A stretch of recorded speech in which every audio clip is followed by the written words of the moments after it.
안녕하세요. 사연 읽어주는 남녀입니다. 오늘도 와주셔서 감사드리며, 그럼 오늘의 사연 바로 시작하겠습니다. 안녕하세요. 저는 착한 아들 하나를 둔 60대 엄마입니다. 많은 여자분들이 자기 결혼 이야기를 하면 책 한 권은 쓴다고들 한다죠. 저도 결혼을 결심하게 된 이유가 좀 특별하긴 합니다. 바로 제 올케 언니 때문에 서둘러 결혼을 한 케이스거든요.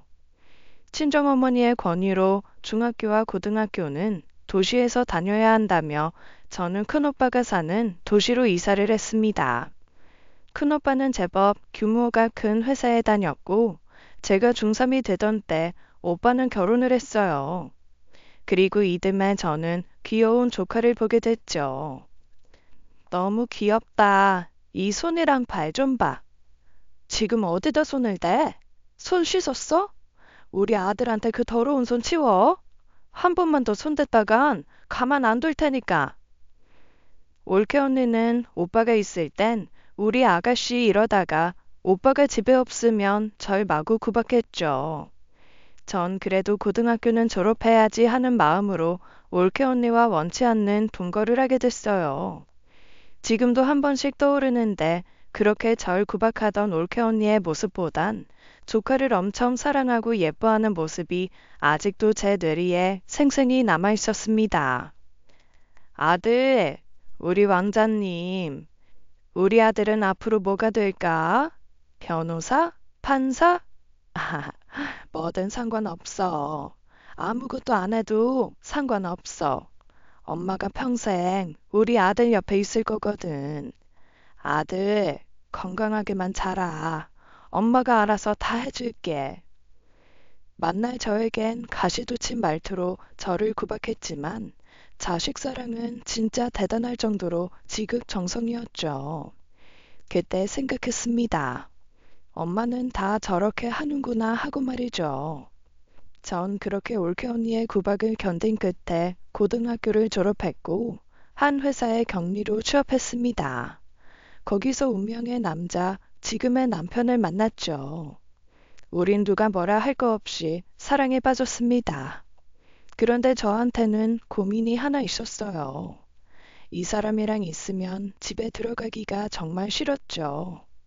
물론 같이 있고 싶은 마음도 컸지만 남자친구랑 헤어지면 천국에서 지옥으로 들어가는 기분이 들었습니다.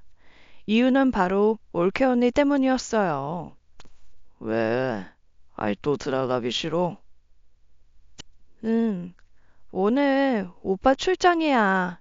나랑 언니랑 둘이 있단 말이야. 아, 정말. 내가 가서 한 소리 할까? 하지 마. 그러면 방법은 하나뿐이야. 뭔데? 결혼이지. 선아야, 우리 결혼하자. 그래서 스위트홈, 사랑이 넘치는 집에서 우리 같이 살자. 응? 전 거절할 이유가 하나도 없었습니다. 올케 언니에게서 벗어난다는 것과 사랑하는 사람과 함께 스위트홈을 만든다는 생각만으로도 너무 행복했으니까요. 남편은 형이 한 명 있었고 형과는 나이 차가 7살 차이가 나서 형은 이미 딸 둘을 자식으로 두고 있었죠. 저는 남편과 동갑이었기 때문에 형님과 6살 차이가 났습니다. 나이가 저보다 훨씬 위인 것도 어려웠지만 형님이 그렇게 집안에서 큰 존재인 줄 몰랐어요.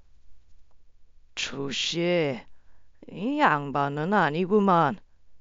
게러게, 그런데 어쩌겠습니까? 요즘 세상이 그런 걸. 이 예전 같으면 우리 최씨 집안 그림자도 못 밟을 천한송인데 자네는 자네 형님을 잘 따라야 하네. 자네 형님은 하남 윤씨 자손이야. 늘 손윗사람으로 섬기며 배우도록 하게.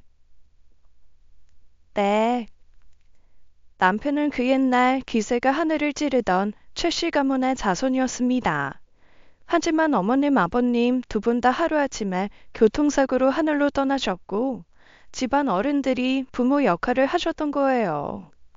요즘이야 그런 게 없다지만 남편의 집안 어른들은 다달이 제사를 지내고 장손을 중시하는 그런 집안이었죠. 그래서 형님의 위치가 더 대단할 수밖에 없었습니다. 맏며느리였으니까요. 들었지? 내가 자네 형님이고 내가 말하면 다 맞는 거야. 내가 시집 온 지 이제 10년이 다 돼가네. 그러면 말 안 해도 알겠지? 알아서 귀여워. 괜히 나대지 말고. 초반 기선제압이 대단했습니다. 전 정말 아무 말도 못하고 그저 네네 하고 살았죠. 하지만 형님에겐 아킬레스건이 하나 있었어요. 바로 아들이었죠. 아, 미치겠다. 또 아들 타령이야. 큰 아버님이 그러셔? 아니, 네 형수. 요즘 네 형수가 더 아들 그래. 힘들어 죽겠다. 아이, 우리 조카들이 얼마나 예쁜데. 난 아들보단 딸이 좋아. 형이 부럽다고. 그러게. 나는 우리 이쁜이들 보면 피로가 싹 가시는데 어른들도 그렇고 네 형수도 그렇고 무슨 조선시대도 아니고 아들 타령은 스트레스야. 이 나라 뜨고 싶다 진짜. 이런 사고방식을 가지고 살면 평생 발전이 없어요, 발전이. 야, 그래서 말인데 우리 베트남 갈래? 갑자기? 그 더운 베트남은 왜? 뜬금없는 소리는. 내 친구가 지금 거기서 미용 사업을 하나 하는데 이게 돈을 끈다 하더라고. 우리나라 미용 기술이라면 베트남 사람들이 완전 굿굿굿 일어나 봐. 그래? 걔래. 우리 둘이 자리 잡아서 애들 학비 보내고 어느 정도 번 다음엔 관리자 두고 우리 한국으로 오면 돼. 잘 한번 생각해봐. 그렇게 두 형제는 베트남 사업을 추진하고 있었습니다. 그런데 그보다 앞서 형님과 저의 임신 소식이 집안에 알려졌어요. 또? 진짜야? 둘의 반응은 너무 달랐죠. 아주버님은 세 번째 아이가 생긴 거고 남편에겐 첫 아이였어요. 그렇게 형님과 저는 함께 배가 불러왔고 형님은 이번은 아들이라며 떠들고 다녔습니다. 그러게 대가빡 이번엔 아들이다. 그렇죠? 딸내미들 가졌을 때랑 완전 배 크기가 달라요. 숨쉬기가 힘들다니까요. 자네는 어때? 아들인 것 같아? 딸인 것 같아? 저는 뭐 딸이든 아들이든 상관없어요. 당연히 동서는 상관없죠. 차남인데. 제가 아들을 낳는 게 중요한 거죠. 하긴 자네가 떡두꺼비 같은 아들을 낳아야 우리 집안이 편하지. 이번엔 아들이야 아들. 내가 찬밤에. 그렇게 큰 소리 치던 큰어머님의 말은 거짓말이 돼버렸습니다. 저보다 한 달 먼저 형님은 출산을 했고 아주 건강한 셋째 딸을 낳았죠. 아이고, 딸이야? 이게 뭔 일이래? 저 다시 가질 거예요. 이봐, 자네 지금 애 낳은 지 하루도 안 지났어. 남도 아니고 애 낳은 엄마가 할 소린 아니지. 딸도 자식은 자식인데. 저 꼭 낳을 거라고요, 아들. 형님의 이 외침이 저한테 영향을 줄 줄 상상도 못했습니다. 아들 낳겠다고 고래고래 소리치던 형님. 형님 덕분인지 한 달 뒤 전 아들을 낳았어요. 아이고, 결혼하자마자 이렇게 집안에 선물을 주네. 장해, 아주 장해. 그러게, 역시 소문난 잔치엔 별거 없다더니 딱 그 꼴이네. 자네처럼 이렇게 조용히 지나가면 얼마나 좋아. 뭐만 하면 저렇게 입을 나불대니 될 일이 없지. 안 그래요, 형님? 뭐, 큰애가 좀 그런 면이 있지. 여튼 작은 애야, 너무 잘했어. 어른들이 지금 이름 짓는다고 다들 모이셨대. 아이고, 우리 장군님을 뭐라고 부를까요? 아이고, 이 튼실한 다리 좀 봐봐. 그렇게 전세는 역전이 됐습니다. 집안 어른들은 오랜만에 집에 아들이 태어났다며 저희 집 문지방이 닳도록 아들을 보러 오셨죠. 그런 절 보고 가만히 있을 형님이 아니었습니다. 형님은 정말 아주버님을 쥐잡듯이 잡아 1년도 채 되지 않아 또 임신을 했습니다. 형, 괜찮아? 요즘 얼굴이 말이 아니야. 잠을 못 자게 잠을. 미칠 것 같아. 참, 형수도 어지간히 하시지. 야, 이러다 사람 잡겠다. 형님은 아들을 낳기 위해 아주버님만 괴롭힌 게 아닙니다. 형님은 임신을 하고 나서 부쩍 저희 집을 찾아왔죠. 어머, 형님, 또 오셨어요? 동서 오늘도 빨래했어? 아, 네. 그런데 빨래는 왜?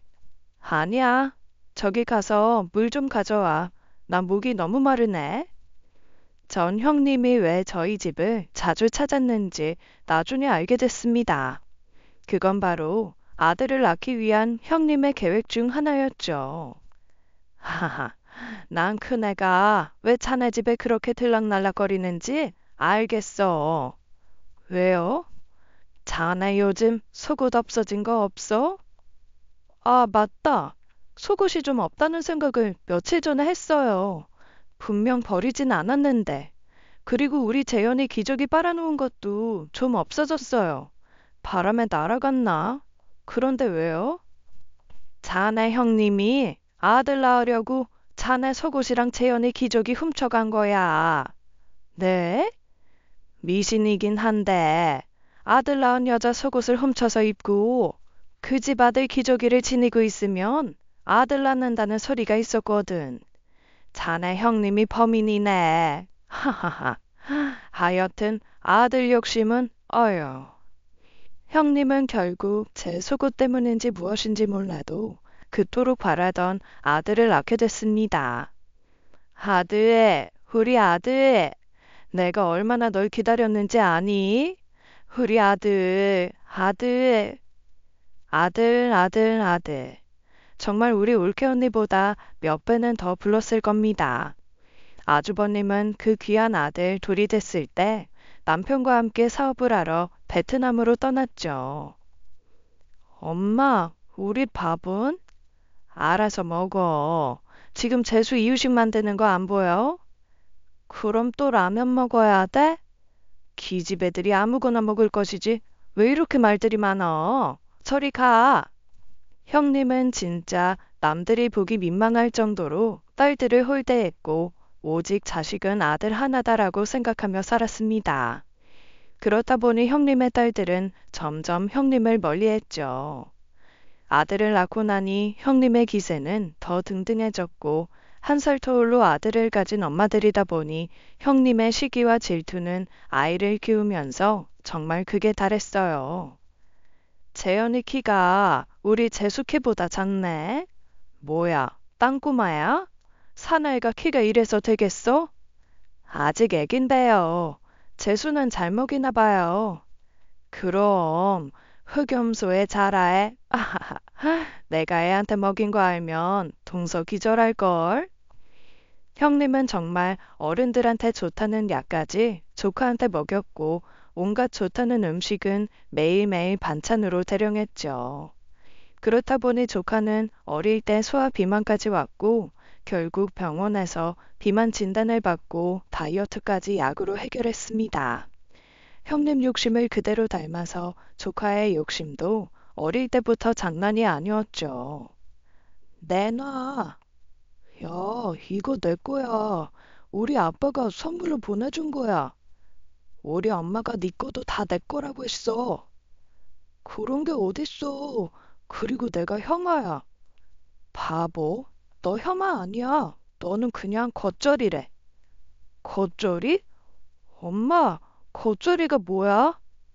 겉절이? 아, 우리 고기 먹을 때 상추 있잖아. 상추를 고춧가루 넣고 무친 거 알지? 그거야. 우리 재현이 저번에 외삼촌이랑 삼겹살 먹을 때 먹은 거 있잖아. 우리 재현이 그때 매운 거 엄청 잘 먹었지? 나는 상추 아닌데. 재수가 나보고 겉절이래. 뭐? 재수가 그랬다고? 호, 기가 막혀서. 형님이 우리 모자를 겉절이로 생각하고 있다는 걸 알고 있었지만 그걸 애한테 이야기를 해서 듣게 하다니 진짜 화가 났습니다. 형님, 재수한테 우리 재현이 보고 겉절이라고 하셨어요? 몰라, 기억 안 나. 근데 틀린 말은 아니잖아. 장소는 우리 재수랑 재현이가 같아? 형님이 어떻게 생각하든 상관없는데요. 애한테 할 소린 아니죠. 생각이 있으신 거예요? 동서 많이 컸네. 손이 형님한테 눈 똑바로 뜨고 말대꾸를 다 하고. 꺼져. 스트레스 받게 하지 말고. 참, 지금 우리 애들 아빠 자금으로 사업하는 건 알지? 그러고 보면 서방님도 겉절이네. 그치? 뭐라고요? 근데 사실은 사실이었습니다. 장손이라고 집안 어른들은 아주버님에게 사업 자금을 주셨고 남편은 아주버님을 따라 베트남에서 사업을 돕는 그런 구조였죠. 아주버님은 동업이라 해도 집안 사람들은 그렇게 생각하지 않았거든요. 참, 장남이 뭔지. 우리 아들이 조카보다 먼저 태어났는데 왜 이런 대우를 받아야 하는지 정말 이해가 안 됐습니다. 제 아들도 집안 분위기가 그러니 그저 조카한테 뭐든 양보하고 조카랑 싸울 상황이 생기면 스스로 피하는 버릇이 생겼어요. 그렇게 아들 자랑에 바빴던 형님이 조카가 중학교에 들어간 뒤부터 조카 이야기를 별로 안 하더라고요. 저는 왜 저러지 생각하다가 그냥 신경 끄기로 했습니다. 그런데 우리 집 좁다며 핀잔 쥐던 형님이 어느 날 저희 집으로 찾아왔는데 웬일로 과일 바구니까지 들고서 왔지 뭡니까? 어머 형님, 연락도 없이 어쩐 일이세요? 왜? 내가 못 올 때 왔어? 뭐 아다마니 좋네. 여기가 재현이 공부방인가? 어머, 저거 초등학교 때 아버님이 재수랑 재현이 사주신 책상 아니야? 아직도 저걸 써? 저거 그때 고등학교 때까지 쓰라고 사이즈 넉넉한 거 사주셨잖아요. 재현이가 물건 막 쓰는 애도 아니고 해서 아직 튼튼해요. 그래, 책상 좋다고 공부 잘하는 건 아니지. 그래, 우리 재수한테 들으니까 재현이가 공부를 그렇게 잘한다면서? 시험만 치면 상위권이라던데. 그냥 뭐, 재현이는 알아서 잘 하더라고요. 전 별로 재현이 공부에 크게 신경 안 써요. 엄마가 신경 쓰면 바로 스트레스 받잖아요. 그럼 재현이는 과외랑 학원 안 다녔어? 한 번도? 네. 지가 스스로 한다고 이야기를 해서 놔뒀는데 성적은 그래도 좀 잘 나오더라고요. 다행이죠 뭐. 그러면 재현이가 우리 재수 공부 좀 봐주면 안 될까? 재현이가요? 재현이가 그래도 한 살 많은 형이잖아. 학교 마치고 둘이 집에 와서 공부하고 만약에 재현이가 부족하다고 생각하는 부분이 있으면 내가 과외 선생 붙여줄게. 그때 우리 재수랑 같이 과외 받으면 더 좋잖아. 형님, 우리 재현이는 과외 필요 없어요. 그리고 재수 그냥 과외랑 학원 다니는 게 어떨까요? 아무래도 선생님들이 가르치시는 게 훨씬 낫지 않을까 하네요. 아니, 내가 지금 생각 없이 그냥 말하는 것 같아? 재현이 1학년 때 담임이 우리 재수 지금 담임이잖아. 같은 선생이니까 내신에 대한 정보도 쉽게 얻을 거고, 그리고 둘이 형제라고 하면 선생이 더 잘 봐주지 않겠어? 다 생각해서 하는 말인데, 동서는 왜 내 말을 항상 고깝게 들어? 그게 아니라, 저는 재현이가 재수를 가르칠 수 있는 능력이 되겠냐는 말이죠. 아니, 동생 공부 한두 시간 봐주는 게 뭐가 그리 어렵다고 이 난리야? 저희 둘이서 이렇게 왈가왈부하는 건 의미 없고 재현이한테 물어볼게요. 재현이가 한다고 하면 둘이 알아서 하라고 할게요. 아니 진짜 그렇게 고분고분하게 나오면 좀 좋아? 여튼 손깔머리가 글렀어. 큰엄마 부탁이니까 당연히 알겠다고 하겠지. 오늘 당장 재현이한테 물어보고 나한테 연락 줘. 형님은 저희 아들에게 조카의 공부를 봐달라고 협박성 부탁을 했고 저는 그 말을 듣는 순간 석연치는 않았습니다. 형님이랑 얽히는 게 별로 좋지 않다는 생각을 했거든요. 재현이랑 재수가 지금 공부 때문에 격차가 있는 거 뻔히 아는데 같이 공부하면서 그 격차 좁히지 못하면 형님은 또 그 모든 잘못을 우리 아들한테 퍼부을게 불보듯 뻔해서 그게 걱정이었죠. 하지만 아들한테 의사를 물어봐야 했기 때문에 이야기는 했습니다. 재현아, 너 혹시 재수 공부 좀 봐줄 수 있니? 재수요? 아이, 재수 공부를 제가 왜요? 아니, 큰엄마가 학교 마치면 재수 공부를 좀 봐줬으면 하고 물어보시길래. 제가요? 아, 그거 좀 그런데. 네가 하기 싫으면 안 해도 돼. 엄마도 별로 그건 좋은 생각이 아닌 것 같아. 큰엄마 부탁이니까 그냥 이야기한 거야. 엄마, 솔직히 재수랑 같은 학교에 있어도 별로 부딪히는 일 없어요. 학년도 다르고.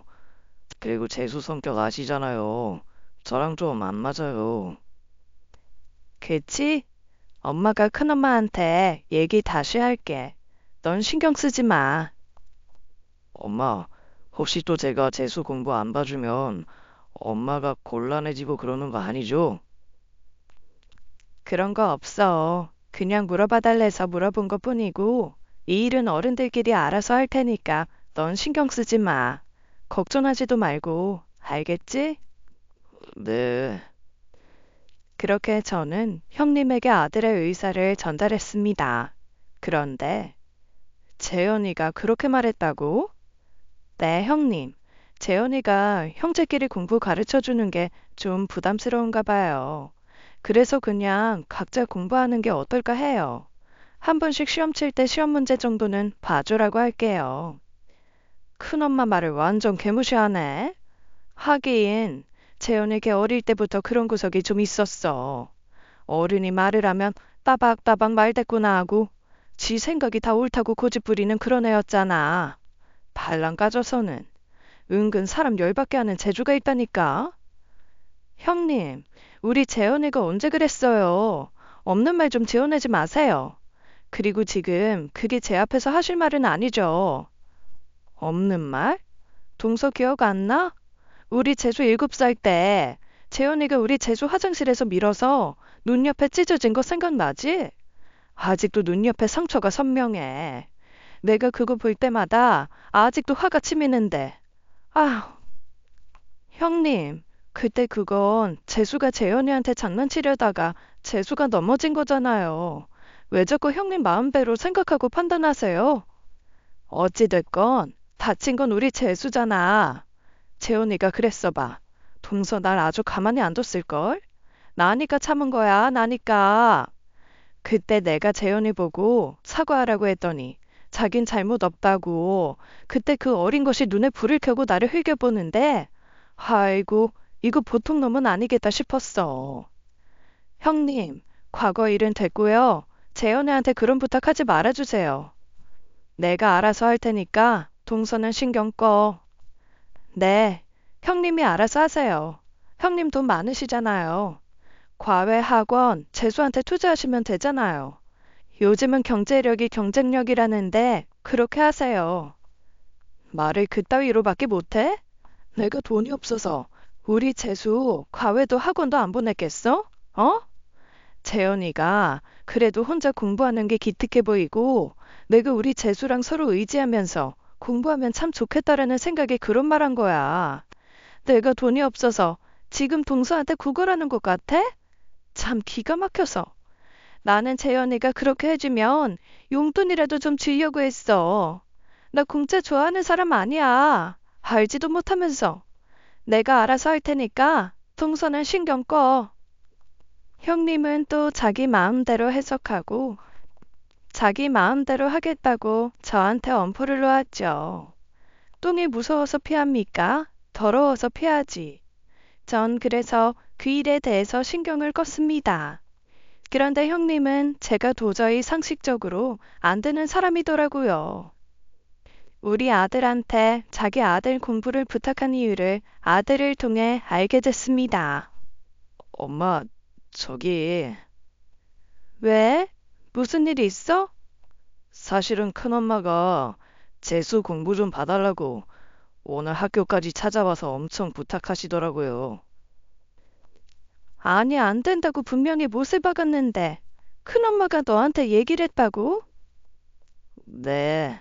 아이, 그냥 공부 좀 봐주고 시간 많이 안 뺏을 거라고. 그리고 큰엄마 우시더라고요. 알고 보니까 재수가 과외 선생님도 두 손 두 발 다 대고 학원에서도 쫓겨났던 모양이더라고요. 그래서 재수 공부 봐줄 사람이 저밖에 없다고. 아니, 왜? 왜 선생님들이 재수 공부를 안 봐주시는 건데? 사고 쳤겠죠. 자세한 건 안 물어봤어요. 근데 이제는 마음 바로잡고 저랑 공부하고 싶다고 재수가 그랬대요. 그러면 진짜 잘할 수 있다고. 진짜 너네 큰엄마도 대단하다, 대단해. 아니, 싫다고 하는데 왜 그렇게 끈질기게 이러는지. 엄마, 그냥 저 공부 마치고 한두 시간 정도 재수 공부 봐줄게요. 뭐 저도 1학년 거 복습한다 생각하고 하면 되죠.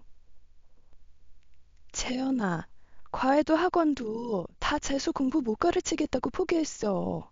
네가 어떻게 하려고? 그래서 더 봐줘야죠.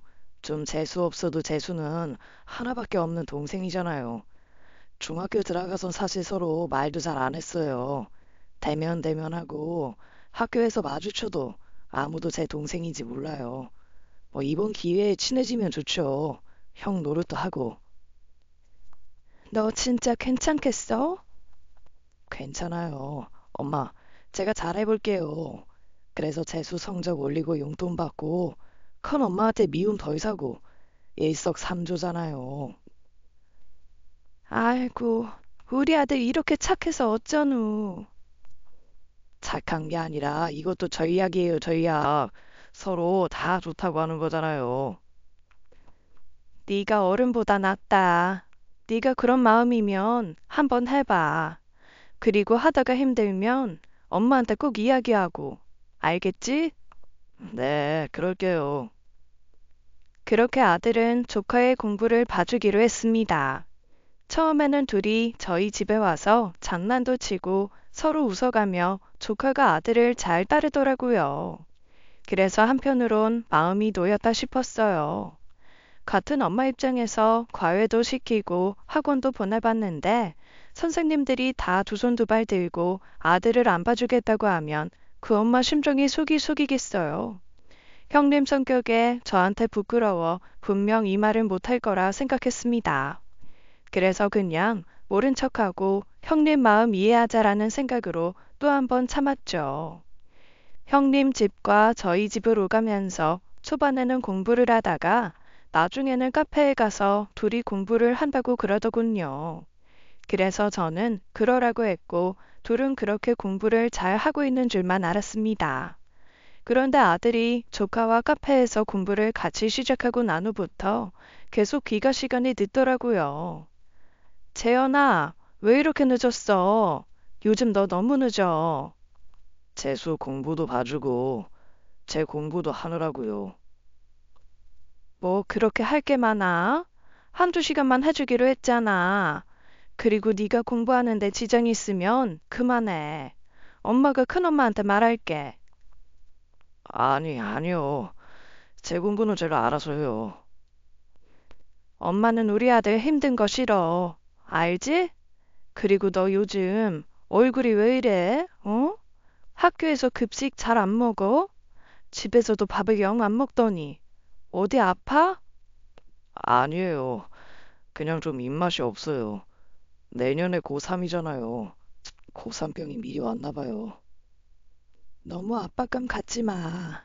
네가 가고 싶은 대학, 네가 가고 싶은 학과 선택해서 가면 되는 거야. 그런 걸로 너무 스트레스 받지 마. 응? 못하면 뭐 네 동생 이름처럼 재수하면 되지. 엄마는 네가 뭐라든 다 믿고 응원할 거야.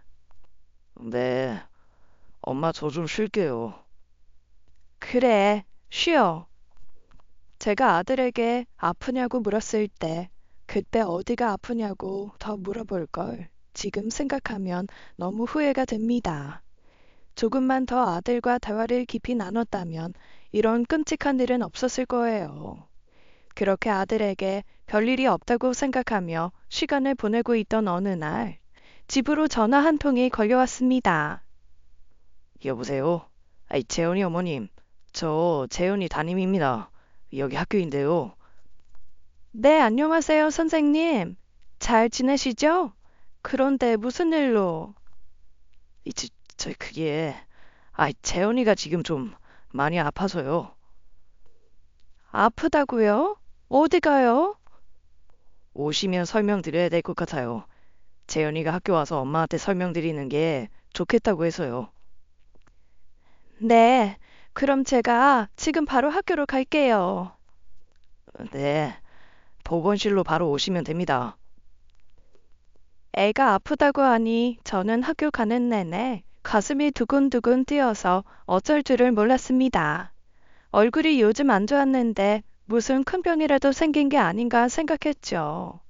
그런데 학교 보건실에 들어선 순간 저는 주저앉고 말았어요. 재현이는 교복 셔츠를 벗고 있었고 선생님은 재현이와 이야기하면서 재현이의 몸 구석구석 사진을 찍고 계셨습니다. 전 이게 무슨 상황인가 생각했고 애 몸을 보자마자 소리를 쳤어요. 이게 뭐야? 누가 이랬어? 누가 이랬냐고? 어머니, 진정 좀 하시고요. 재현이가 큰일 만들고 싶지 않다고 저한테 너무 간절하게 부탁해서 제가 보건실로 데려왔습니다. 재현이 상처 기록으로 남기려고 사진 찍어둔 거고요. 재현이가 다친 이유는 학교 폭력 때문인 것 같습니다. 죄송합니다, 어머님. 제가 좀 더 잘 살폈어야 했는데. 학폭이요? 누가요? 누가 우리 애를 이렇게 만들었어요? 그게 선생님, 제가 말씀드릴게요. 엄마, 저 전학 가고 싶어요. 저 그냥 집에서 홈스쿨에서 대학 갈 수 있어요, 엄마. 아니, 네가 왜 전학을 가? 널 이렇게 만든 애들이 가야지. 제가 어떻게 재수한테 그런 말을 해요. 저 못해요. 무서워서 못하겠어요. 뭐? 재수? 재수가 널 이렇게 했다고? 처음엔 같이 공부도 하고 잘 지냈어요. 근데 자꾸 자기 친구들이랑 선배들과 어울리자고 하더라고요. 저는 싫다고 했는데 그때부터 재수가 폭력을 쓰더라고요. 처음엔 하지 말라고 경고했어요. 근데 재수 선배들이 유명한 일진이더라고요. 지 선배들 불러서 절 이렇게 만들었어요. 자기네들이 시키는 거 안 하네 정말 숨도 못 쉴 정도로 맞았어요. 그리고 거기에 조폭된 애들도 있고요. 엄마 저 진짜 무서워요. 이거 학교에 소문내면 엄마 아빠도 가만두지 않겠다고 했어요. 그래서 참고 참다가 참았는데 너무 아파서 엄마 저 진짜 학교 못 오겠어요. 너무 아프고 너무 제가 싫어요. 전 아들 말을 듣는데 하늘이 무너졌습니다. 뭐가 어찌됐든 내 아들 상처부터 낫게 해야겠다고 생각했고 애를 안고 미안하다고 엄마가 미안하다고 1000번은 말한 것 같습니다. 애가 다쳤으니 곧바로 병원으로 갔고 저는 아들을 입원시키고 아들이 진정될 때까지 아무것도 묻지 않았습니다. 궁금한 게 너무 많았지만 그게 오히려 애한테 상처가 될 것 같았거든요. 그런데 담임 선생님에게는 아들이 이제껏 있었던 일들을 이야기했었습니다. 어머님, 정말 면목이 없고 죄송합니다. 제가 재현이 2년 동안 담임하면서 재현이를 얼마나 아끼고 자랑스럽게 생각했거든요. 착하고 선한 아이라 동생 같은 마음으로 고민도 들어주고 이야기도 많이 했습니다. 그런데 어느 날부터 재현이가 수업에 집중을 못하고 자꾸 화장실에 가더라고요. 안색도 안 좋아서 화장실 갔을 때 따라갔더니 재현이가 화장실 바닥에 앉아서 손목에 어머니 정말 죄송합니다. 재현이를 더 잘 보살펴했어야 했는데 이렇게 돼서 정말 죄송합니다. 이야기를 듣는데 눈물도 나지 않더라고요. 너무 화가 나고 가슴이 찢어지는 것 같았습니다. 머릿속은 멍하고 무슨 말을 해야 할지도 몰랐죠. 전 긴 생각 끝에 선생님에게 어렵게 입을 뗐어요. 정말로 재수가 우리 재현이 저렇게 만든 건가요? 지형을? 네, 왜요? 왜? 우리 아들은 동생 챙긴다고 공부 가르쳐 준 것뿐인데 왜요? 왜? 왜 우리 아들이 이런 고통을 받아야 하냐고요? 왜? 어머님 진정하세요. 학폭 때문에 재현이가 그런 선택을 하려고 했던 건 아니에요. 재현이 그렇게 나약한 아이 아닌 거 아시잖아요. 재수가 자기랑 어울리는 선배 애들하고 처음에 게임 레벨도 높이고 게임 머니도 벌어야 한다며 재현이한테 대신 게임을 시켰나 보더라고요. 재현이가 안 한다고 하니까 선배 애들 불러 재현이를 때렸나 봐요. 재현이가 자꾸 무시하니까 니네 집 찾아가서 니네 엄마 아빠도 똑같이 해줄 거라고 협박을 했더라고요. 그래서 어머니, 재현이 제가 어떻게 해서든 예전 모습으로 다시 돌아올 수 있게 제 모든 걸 걸고 최선을 다하겠습니다. 일단 재현이 건강이 중요하니 치료에 집중하게 해주세요. 아, 아, 감히 내 아들한테, 내 착한 아들한테 감히 가만 안 둘 겁니다. 저도 제 아들 이렇게 만든 인간들 내 아들이 겪은 고통 그 이상으로 갚아줄 겁니다. 그러니 선생님, 우리 재현이 다시 일어설 수 있게 도와주세요. 네, 그렇게 할 겁니다. 반드시. 아들이 입원하고 그 다음 날 낯짝도 두껍지 형님이 전화가 왔습니다. 동서, 왜 전화했어요? 아니 왜 다짜고짜 화를 내? 재현이 병원에 있다며. 그래서 왜 우리 애가 병원에 있는지 형님이 더 잘 아시잖아요. 아니, 그게 오해가 좀 있더라고. 오해? 오해요? 우리 재수 말 들어보니까 뭔가 오해가 있더라고. 우리 재수도 피해자야. 형님, 제가 그렇게 우스워요? 우습냐고요? 만날 아나무인에 자기가 불리한 일 생기면 또 눈치 살피고. 형님 이러는 거 이제 지긋지긋해요. 내 자식 이렇게 만들어 놓고 오해라는 말이 나와요? 만약 재주가 이렇게 됐다고 해봐요. 형님 나 죽일걸요? 근데요, 나도 형님 하는 거 20년 가까이 지켜보니까 사람 하나 밟는 거 그거 하면 하겠더라고요. 나 이거 절대 그냥 못 넘어갑니다. 알겠어요? 아니, 동서, 일을 좀 차분하게 생각하자. 앞뒤가 어떻게 됐는지 따져봐야 알 거 아니야. 동서 지금 다른 말만 듣고 이러는 거잖아. 아니야? 형님, 저 이제 아무도 안 믿어요. 이제 저는 제 아들 말만 믿을 거예요. 이거 저 그냥 넘어가지 않을 거예요. 족하고 형님이고 뭐고, 저 이제 그런 거 없어요. 나한테. 그런 거? 지금 말 다 했어? 아니, 오냐오냐 해주니까 진짜 이게 하늘 같은 형님 머리채 쥐어잡고 흔드네. 이거 왜 이래요? 나 아직 시작도 안 했어요. 저는 다 법적으로 처리할 겁니다. 형님도 재수도 각오하세요. 저 끊습니다. 동서, 동서. 전 이번에도 정말 제대로 이 악연의 끈을 끊어내야겠다고 생각했죠. 그런데 전화 통화한 지 이틀 후 형님이 아들이 입원해 있는 병원으로 찾아왔더라고요. 어머, 재현아, 큰엄마가 얼마나 걱정한 줄 알아? 엄마. 미쳤어요? 여길 어디라고 와요? 절대 안전 못 봤어요? 그래, 내가 재현이 마음 달래주려고 왔잖아. 재현아, 큰엄마 안 보고 싶었어?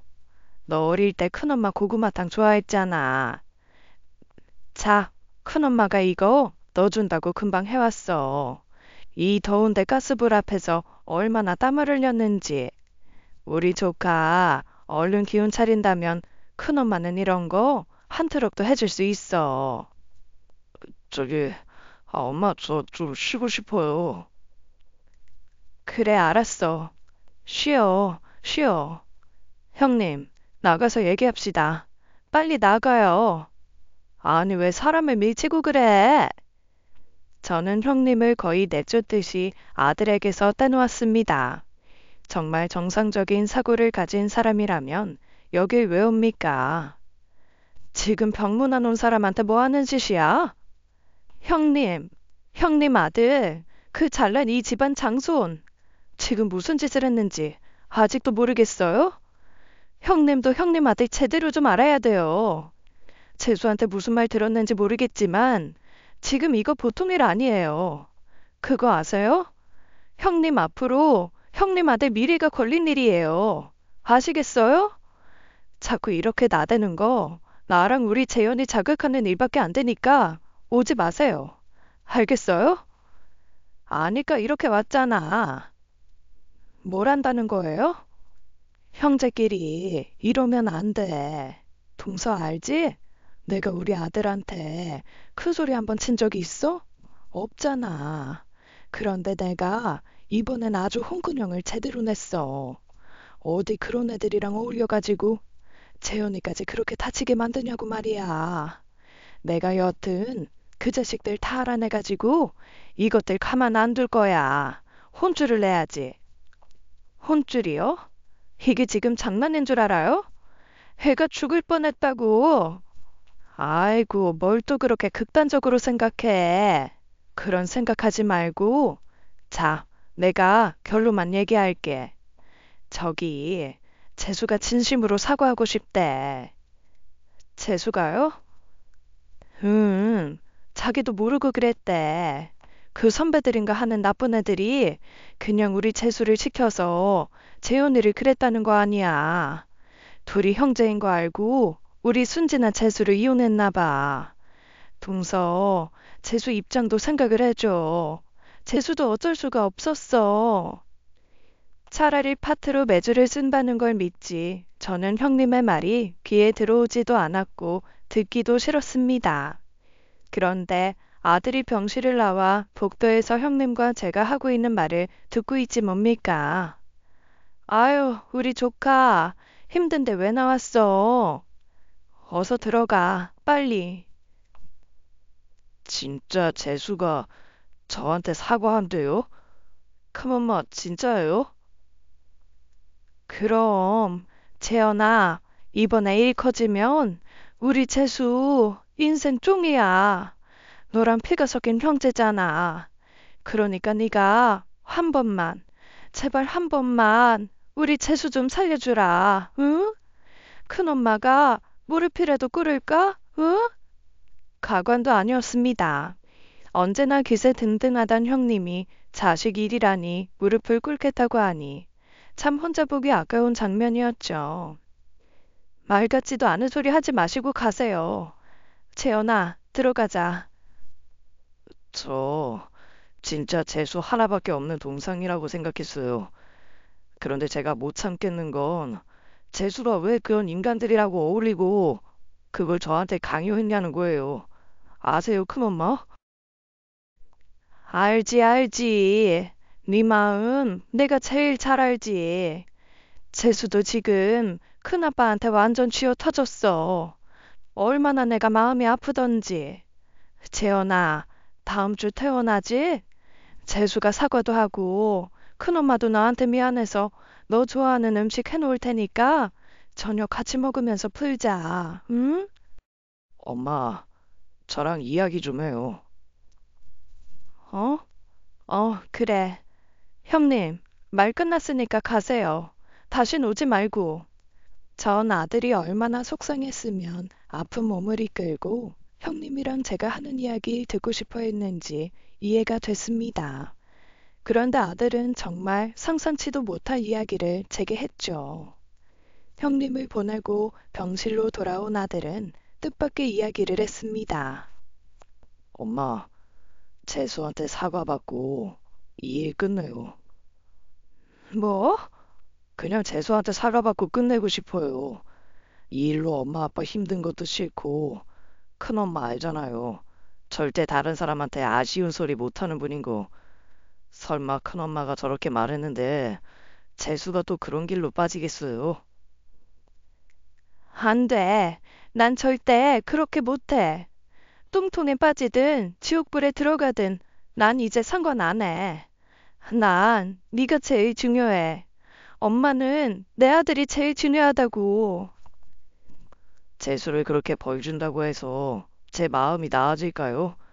그리고 재수가 처벌받는 과정을 겪으면서 또 우리 가족이 얼마나 마음이 아플지 생각해 봤어요. 다행히 사과한다고 하니 믿어야죠. 그리고 다시 저 재수랑 엮이지 않을 거예요. 절대로요. 사과만 받고 바로 집으로 가요. 누굴 닮아서 저렇게 바보 같은지, 이렇게 착한데 왜 우리 아들한테 이런 일이 생긴 건지, 그냥 아들을 데리고 모르는 데로 가버릴까라는 생각도 들었습니다. 아무도 없는 곳에 가면 아들도 마음 편할 거고, 저도 아들만 바라보며 살 것 같았거든요. 그런데 또 한편으로 생각하니, 왜 아무 잘못도 없는 우리 아들이 피해야 하나 싶어 진짜 떠나야 할 사람은 형님과 조카라는 생각이 들었습니다. 그래, 정면 돌파해서 내 아들 잘못이 아니라 형님의 귀하디 귀한 아들이 얼마나 문제아인지 이참에 보여주고 단판 짓자는 생각이 들었어요. 아들이 태어난 후 바로 다음 날 사과의 자리를 마련한다며 형님이 전화가 왔죠. 동서, 재현이 보고 저녁 7시 반까지 오라고 해. 알겠어요. 이따 뵙죠. 동서도 오려고? 왜요? 당연히 저도 가야죠. 재수가 우리 재현이한테 어떻게 사과하는지 제 눈으로 확인할 거예요. 애들끼리 문제인데 그냥 애들끼리 사과하게 놔두는 게 낫지 않을까? 형님, 이게 어떻게 애들끼리 문제인가요? 저는 재현이 보호자고요. 이건 엄연한 폭력 사건이에요. 우리 재현이가 착해서 사과받고 조용히 넘어가자고 해서 가는 거예요. 그냥 눈구렁이 담 넘듯 넘어가려면 안 갈 거예요. 아, 알았어. 오고 싶으면 같이 와. 이때 눈치챘어야 했는데 형님은 왜 우리 아들만 부르려고 했는지 나중에 알게 됐습니다. 전 그날 아들이랑 형님 댁에 가려고 준비를 했죠. 그런데 아들이 어딜 갔는지 방에 없었어요. 재현아, 너 어디야? 큰엄마네 가야지. 저 지금 큰엄마 집인데요. 뭐? 지금 6시인데 벌써 갔다고? 약속을 앞당긴 걸 저한테만 전달하시고 엄마한테 전달하시는 거 깜빡하셨대요. 나한테 이야기하면 될 걸 왜 아들한테만 약속 시간이 변경됐다는 걸 알렸는지 이상했습니다. 엄마, 큰엄마가 식사하라고 하시네요. 저 재수랑 이야기하고 들어갈게요. 엄마가 지금 갈게. 엄마도 이야기 들어야 돼. 그런데 큰엄마는 뭐 하시니? 왜 전화를 안 받아? 지금 식사 준비 중이세요. 그럼 이따 봐요. 그래, 엄마 빨리 갈게. 뭔가 불안했습니다. 그런데 제 이런 불길한 예감은 틀리지 않았어요. 자, 고기, 생선, 이탈리안 음식까지 다 했어. 자, 먹자. 잘 먹겠습니다. 야, 누가 너무 그래? 네? 새끼가 입만 싸가지고 와 킹받네. 야, 우리 엄마가 너한테 뭐하러 상을 차려주냐? 똥충한 새끼. 아이, 큰엄마, 재수가 오늘 사과한다고 해서 왔는데 이게 무슨 상황인 건지. 야, 이 자식아. 어디 감히 내 아들 인생 망치려고 나불 대고 다니게. 내가 그래도 조카라고 감싸줬건만 넌 안 되겠어. 딱 천성이 네 엄마야. 융통성이라고는 일도 없고 한 번 말하면 알아들어야지. 꼭 이사다를 만들어? 너 때문에 지금 내 아들 학교도 못 가고 있다고. 이상한 소문 만들어내서 내 아들 잡아먹으려고? 넌 글러먹었어, 이 자식아. 재수야, 너 화 풀릴 때까지 하고 싶은 대로 해. 진짜? 그래. 근데 네 화풀이 정도만 해. 괜히 크게 건드렸다간 또 얘 엄마 난리칠 거야. 빨리 해. 엄마가 자리 비켜줄게. 새끼가 기집애 마냥 질질 짜게 나고. 야, 그러게 내가 시킨 거 하면 아무 일 없었잖아. 너는 오늘 나한테 멘탈 교육을 좀 받아야 해, 이 자식아. 조카는 아들에게 주먹을 쉴 새 없이 날렸고 얼굴 몸 할 거 없이 보이는 대로 애를 때렸습니다. 그런데 제 아들도 이 상황을 도저히 못 참은 나머지 식탁 의자를 던져버렸죠. 그 바람에 조카가 그걸 피하다 식탁 모서리에 이마를 찍고 말았습니다. 아, 내 머리, 내 머리를. 뭐야, 너 얼굴 왜 이래? 피나잖아. 저 새끼가 그랬어? 이게 진짜? 형님은 있는 힘껏 아들의 따귀를 때렸고 아들은 그 짧은 시간에 수십 대는 맞았을 겁니다. 제가 더 화가 났던 건 형님이 과거 배구 선수 출신이라 여느 성인 남자 못지않게 손아귀 힘이 장난이 아닌 걸 알고 있었거든요. 제가 도착했을 때 이미 아들의 얼굴은 퉁퉁 부어 눈을 뜨지 못할 정도였고 전 그걸 보자마자 형님이고 뭐고 눈에 보이는 게 없었죠. 제 눈앞에서 제 아들이 맞는 걸 보는데 눈이 돌아갔습니다. 그래서 저도 형님의 따귀를 있는 힘껏 때렸고 식탁 위에 차려진 음식들을 모조리 엎어버렸어요. 미쳤구나 네가? 어디 감히 나한테? 그래 미쳤다. 너 같은 걸 형님으로 모시고 살면 대한민국 사람들 다 미칠걸? 넌 악마야. 형제? 가족? 넌 형제랑 가족을 이렇게 때리니? 어? 사과한다고 해서 내 아들 보냈더니 처음부터 이러려고 그랬구나. 너 아주 치밀하게 계획을 짰네. 맞지? 맞잖아. 네 아들놈은 더 맞아야 정신을 차려. 알아? 어릴 때 내가 교육을 확실히 시켰어야 했는데 어미가 이러니 자식이 저러지. 내가 오늘 내 새끼 억울하다고 해서 미끼친 거야. 몰랐니? 하긴 지 새끼가 밖에서 처맞고 돌아다니는지도 모르고 지 잘난 맛에 살더니 꼴 좋다? 말 다 했어? 이게 진짜 보자 하니까 너 오늘 네 아들이랑 세트로 한번 맞자. 이게? 우리 엄마 때리지 마. 그때 아들은 형님의 손목을 한 손으로 움켜잡고 신경전을 벌였습니다. 엄마 지키겠다고 지가 아픈 건 생각도 안 하고 있는 힘을 다 써서 절 보호해준 아들. 아들의 모습을 보니 저는 없던 힘도 저절로 생겼고 제 계획을 실행에 바로 옮겼죠. 바로 112로 전화를 걸었습니다. 경찰서죠? 여기 미성년자를 감금하고 구타한 사람이 있습니다. 그 미성년자는 제 아들이고요. 빨리 와주세요. 전 설마 아니겠지. 형님 댁으로 가면서 생각했지만 혹시 모르니 핸드폰 동영상 촬영을 누르고 형님 집에 들어갔습니다. 그런데 일어나지 말아야 할 일이 결국 일어났고 이걸 제 아들을 살리기 위한 증거자료로 쓸 줄은 상상도 못했어요. 미성년자 폭행하셨죠? 자, 방금 여기 보호자분이 영상 촬영했고요. 지금 바로 경찰서 가서 조사 받으시다. 자, 갑시다. 뭔 소리야? 얘는 내 조카예요, 조카. 큰엄마가 조카 버릇 좀 가르치려는데 뭐? 폭행? 경찰 아저씨, 우리 가족이에요. 이거 집안일이니까 가세요. 네? 그건 경찰서 가서 이야기하세요. 그리고 요즘은 친부모도 자기 자식 폭행하면 잡혀가요. 그거 알아요? 야, 데리고 가. 엄마, 이게 무슨 쪽이야? 엄마 그럼 전과자 되는 거야? 와씨, 그러게 왜 애를 때려? 재수야, 그런 일 절대 없어. 집안 어른들한테 변호사 붙여달라고 하면 돼. 그러니까 엄마 걱정하지 마. 엄마 전과자 되면 나랑 이제 남이야. 에이씨, 지금 나도 조마조마한데 똥물 튀기지 마. 알겠어? 뭐? 죽을 거면 혼자 죽으라고. 알겠어? 만약에 나한테 뭔 일 생기면 진짜 그땐 부모고 뭐고 없어. 이씨. 재수야, 아들. 어머, 저거 우리 아들 아니야. 우리 아들은 나한테 이럴 수가 없어. 자식 원망은 서해가 사시죠. 아이, 갑시다.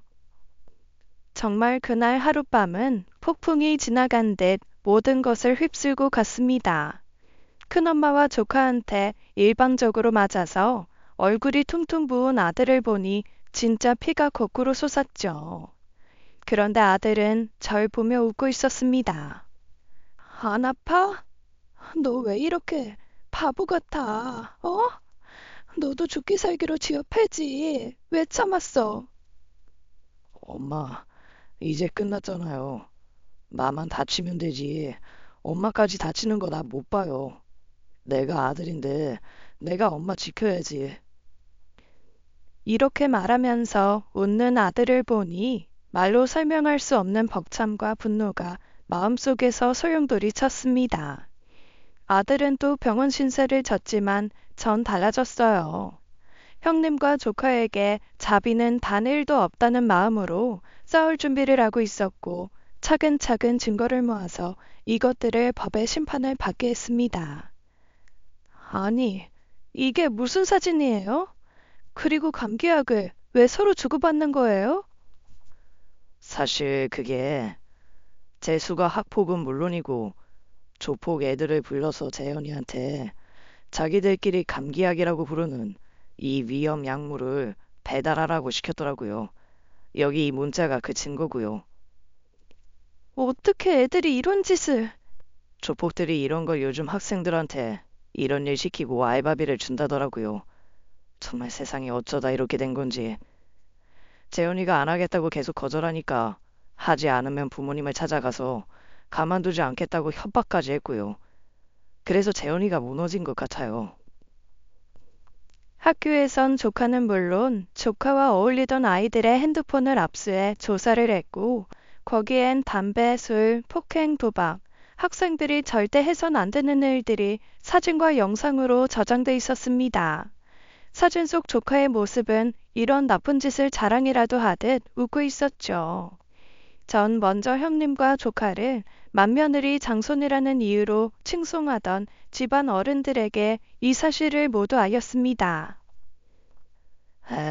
본데 없는 집안에서 여자를 들이더니 결국 이 꼴이 나는구만. 이게 무슨 집안 망신이야. 이제 애들은 제사에 참석하지 말라 해라. 제사는 재현이만 오거라. 이 조카도 자식인데 어디 손을 대 대게. 남자들이 집안을 안 지켜서 그래. 이 뭔 사업을 한다고 외국으로 떠들고 남자가 있어야 집안이 바로 선다고. 두 놈 다 다시 불러들여. 이 자식 농사 망쳐놓고 무슨 사업을 한다고. 결국 아주버님과 남편은 이 소식을 듣고 당장 한국으로 귀국했고 두 사람은 이 사실을 알고 얼굴이 하얗게 질려서 공항에서 한 발자국도 움직이질 못했습니다. 이채수 씨, 진짜 미안합니다. 그런데 우리 애엄마랑 애가 진짜 그런 짓 했습니까? 아니죠. 아주버님, 저도 뭐라 드릴 말씀이 없네요. 빨리 형님이랑 재수한테 가보시는 게 좋을 것 같아요. 아무도 도와줄 사람이 없어요. 도와준다고 나서도 나아질 건 없지만. 재훈이는 괜찮아? 채수 이 자식을 그냥... 미안하다. 다 내 죄다. 마누라 간수, 자식 교육, 뭐 하나 제대로 한 거 없이 돈만 갖다 주고 있었다니. 참 내 죄가 크다. 벌을 받으려면 내가 받아야지. 형, 솔직히 형수는 형수라고 하기도 싫고 인연 끊고 싶다. 재수는 형이 알아서 해. 근데 분명한 건 내 자식 이렇게 만들고 다리 뻗고 사는 건 못 봐. 죽어도. 내 맘 이해하지? 네 말이 다 맞다. 재수 씨, 저 먼저 가볼게요. 그래도 마누라고 자식 일인데 가야죠. 네, 그러셔야죠. 그런데 이제 형님이랑 재수를 걱정한다는 말은 못해요. 서운해하지 않으셨음 해요. 진짜 외국 가서 개고생하면 뭐합니까? 집안 꼴이 이 지경이 났는데. 면목 없고 정말 죄송합니다. 그럼. 미워도 아내고 자식이니까 어깨가 축 처진 아주버님의 뒷모습을 보니 제 마음이 짠했습니다. 결국 아주버님은 모든 사실을 알고 아들 걱정에 경찰서를 찾아가 면회를 했죠. 아빠, 아씨 왜 이제 왔어? 엄마가 지금 나한테 똥물 튀겨서 나 여기 있다고. 아씨 빨리 꺼내줘 빨리. 너는 아빠 얼굴 10년 만에 보는데 첫인사가 그거냐? 이 버러지만도 못한 놈아. 아씨, 엄마가 재현이 안 건드렸으면 이런 일 없었다고. 빨리 꺼내줘, 빨리. 아니, 넌 네가 지은 죄 확실히 뉘우치고 그때 나 찾아와. 안 그러면 넌 내 아들 아니야. 아니, 부모가 이러도 돼? 자식이 힘들면 당연히 부모가 해결해야 되는 거 아니야? 이 자식아, 부모니까 이렇게 하는 거야. 진짜 널 걱정하고 널 사랑하는 부모니까. 형님은 아주버님이 아들을 위해 아무것도 해주지 않고 버렸다는 사실에 분노했습니다. 네가 부모야? 부모냐고. 내가 우리 채수 어떻게 낳고 길렀는데.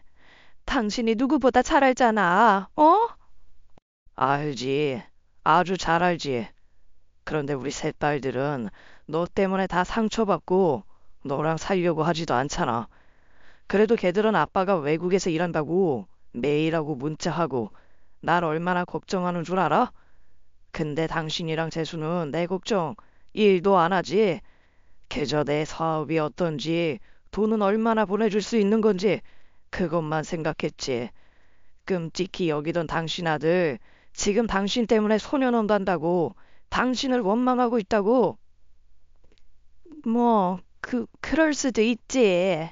원망해도 돼. 내 새끼니까. 제발 정신 좀 차려. 이래서 네가 네 아들 망쳤어. 알아? 아주버님은 그렇게 형님에게 이혼 서류를 던지고 다신 찾아가지 않았고 조카는 한 번도 자기 아버지한테 문자 한 통 쓴 적 없으면서 지금은 빨리 나가고 싶다고 손편지를 계속 보낸다고 했습니다. 늘 집안 어른들을 등에 업고 왕노름하던 형님과 조카는 변명의 여지도 없이 집안에서 쫓겨났어요. 형님 친정 식구들도 형님을 버렸고 극악 무도한 짓을 했다는 사실에 친정 식구들도 참을 수가 없었던 겁니다. 조카는 퇴학은 물론 위험 약물을 소지하고 배달했다는 혐의로 형사처분을 받게 됐고 2년 동안 소년원에서 죄를 뉘우치게 됐어요. 그리고 형님은 미성년자 약취 유인죄로 6년형을 선고받았죠. 가족끼리는 뭐든 해도 괜찮다던 형님의 말은 절대 통하지 않는 게 증명이 된 겁니다. 3년쯤 됐을까? 어느 날 전화가 한 통 왔어요. 여보세요? 여기 안심여자 교도소입니다. 전 윤영자 씨 관리하는 교도관이고요. 지금 병원에 계신데 아무도 연락을 안 받으셔서 연락드렸습니다. 네? 아주버님은 모든 것이 싫다며 다시 외국으로 떠났고 친정 식구들은 인연을 끊은 탓에 아무와도 연락이 안 된 거죠. 그런데 제가 형님의 소식을 전해 듣게 된 겁니다. 전 형님이 있다는 병원으로 갔고 병원에서 본 형님의 모습은 산송장이나 다름없었어요. 아들 만나게 해달라고 재소자들한테 피해주고 독방에 배치했는데 거기서 자기 머리를 계속 벽에 박아서 뇌진탕까지 왔어요. 정신질환에 의심돼서 검사 받았는데 환각, 환영, 조현병일 가능성이 높다고 합니다. 정신병동으로 옮겨야 할 것 같아서 연락드렸어요. 번호 저장한 걸 봤는데 가족으로 돼 있으시더라고요. 관계가 어떻게 되십니까? 그냥 가족이었어요. 지금은 아니지만요. 이분과 저는 상관없는 사람입니다. 쾌유를 빈다고 전해주세요. 그럼 이만. 그게 형님의 마지막 모습이었습니다. 형님의 소식은 모르고 살고 싶어서 전화번호도 바꿔버렸어요. 그런데 나중에 알고 보니 형님은 결국 자기 화를 억누르지 못하고 극단적인 선택을 하게 됐고 이젠 다신 아들을 볼 수 없는 곳으로 가게 됐죠. 남편은 이 일을 계기로 아주버님과 함께했던 해외 사업을 접고 작은 식당을 차려 못다한 셰프의 꿈을 피우고 있습니다. 그리고 우리 착한 아들은 이런 아픔을 잘 이겨내고 법을 공부해 변호사가 됐죠. 그것도 청소년 전문 변호사가 돼 청소년들에게 많은 도움을 주며 잘 살고 있답니다. 너무 참고 살아도 안 되고 그렇다고 나에게 피해를 준다고 사사건건 비난하는 것도 좋은 삶은 아닌 것 같아요. 저도 형님에게 제 아들이 최고라고 생각했었죠. 지금도 그 마음은 마찬가지지만 부모의 사랑이 자식을 올가매는 건 아니라고 생각합니다. 자식 사랑이 너무 과하거나 부모 욕심을 채우는 수단이 된다면 그건 가장 사랑하는 자식을 망치는 꼴이 된다는 거 알고 계실 테지만 다시 한번 마음에 새기길 바랍니다. 여러분의 자식은 절대 당신의 트로피가 아니거든요. 지금까지 사연 읽어주는 남녀였습니다. 끝까지 시청해주신 여러분 감사드리며 저희는 다음 사연으로 돌아올게요. 감사합니다.